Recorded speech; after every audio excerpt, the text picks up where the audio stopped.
The peculiar thing about ancient civilizations, they had an overwhelming obsession with documentation. Whether it was paper, crystal, or some form of interdimensional graffiti, they made sure to leave behind meticulous records, especially about their doom. Zix knew this all too well. He had spent the last 3 cycles cataloging the remains of exactly 17 extinct species, and without exception, every single one had left behind the galactic equivalent of a sticky note saying, "Whatever you do, stay away from Earth."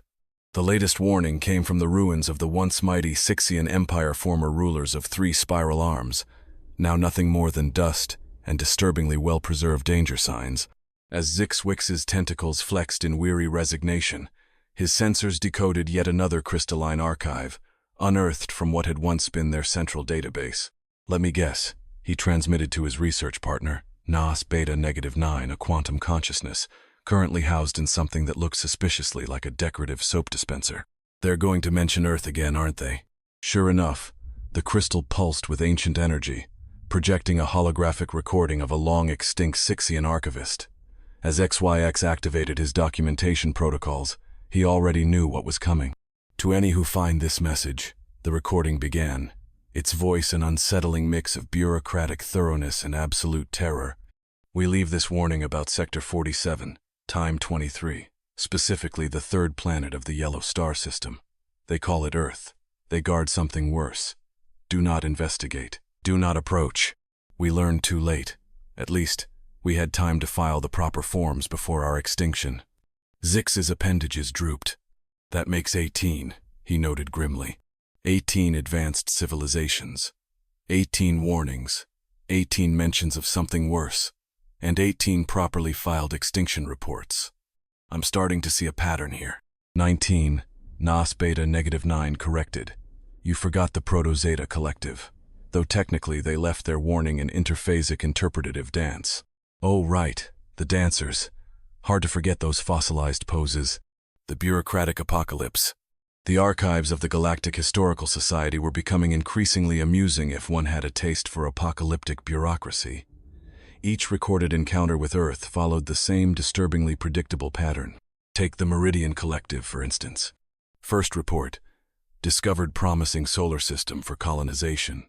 Second report, native species detected. Primitive, yet oddly concerning. Final report, 2 standard cycles later. Stay away from Earth. They guard the transmission ends. The only thing more consistent than their escalating panic was their dedication to proper timestamp formatting. Some species took creative approaches to their warnings. The quantum harmonists, for example, encoded their message into the atomic structure of their homeworld's moon.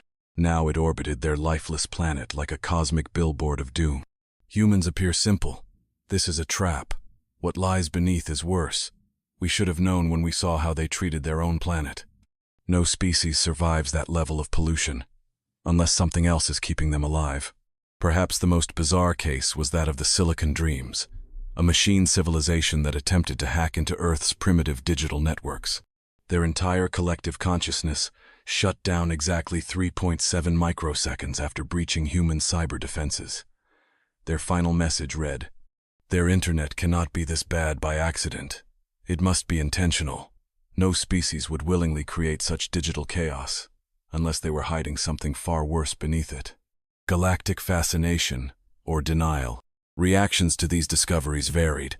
Some scholars at Void University's Xenoarchaeology department had started a betting pool on what exactly Earth was guarding. The current odds favored. Primordial chaos entity, 3-1. The universe's recycling bin, 4-1. Really bad TikTok videos, 10-1, but growing in popularity. Meanwhile, the Hivemind Conclave had resorted to long-range observation, their reports growing ever more confused. Species appears to simultaneously advance technology and use it primarily to share images of small furry animals. Cannot determine if this is an advanced deception or a genuine cultural phenomenon. Even the gas giant Consciousness Collective, notoriously reclusive, weighed in. Humans launch objects into space seemingly at random, often for reasons they list as, "because we can." No species wastes resources this inefficiently, unless they have access to something that makes waste irrelevant. Yet, The most disturbing trend was that every single warning came from a species that had been more advanced than Earth at the time of their extinction. And yet, humanity kept surviving. The Galactic Science Academy's latest thesis concluded this was statistically impossible, unless humans had access to something that fundamentally violated the laws of physics. One particularly well-preserved warning from the Crystal Sphere Syndicate simply stated, "We thought their physics was wrong. Turns out our physics was wrong. Their physics is worse. Do not attempt to correct their mathematical errors. The errors are not errors. They are bars on a cage." The mission to Earth. Faced with mounting confusion, the Galactic Research Council did what bureaucracies do best. They formed a committee. Their mission? Go to Earth, observe the humans, figure out what the hell was going on. Leading the expedition was Dr. Zeal, a gelatinous cognitive fluid who had survived 3 supernovas and one particularly spicy galactic cuisine festival. "I volunteered because I'm essentially immortal," Zeal burbled. "Also, my species doesn't believe in filing posthumous reports." Their tech expert, Quantum Intelligence Unit 359B, insisted on being called Bob and was chosen primarily because his horrendously outdated code made him impossible to hack. "My security, through obscurity, makes me perfect for this mission," Bob announced from his vintage toaster housing. Rounding out the team was Mex Photon, a being of pure light who specialized in observation. "I promise to document everything in stunning 45D resolution," they beamed. "But I should warn you, I experience lens fog in high-anxiety situations." "Welcome to Earth. We've been expecting you." The team's approach to Earth was eerily smooth, too smooth. Their first red flag? Jupiter winked at them. Not metaphorically. The great red spot literally blinked.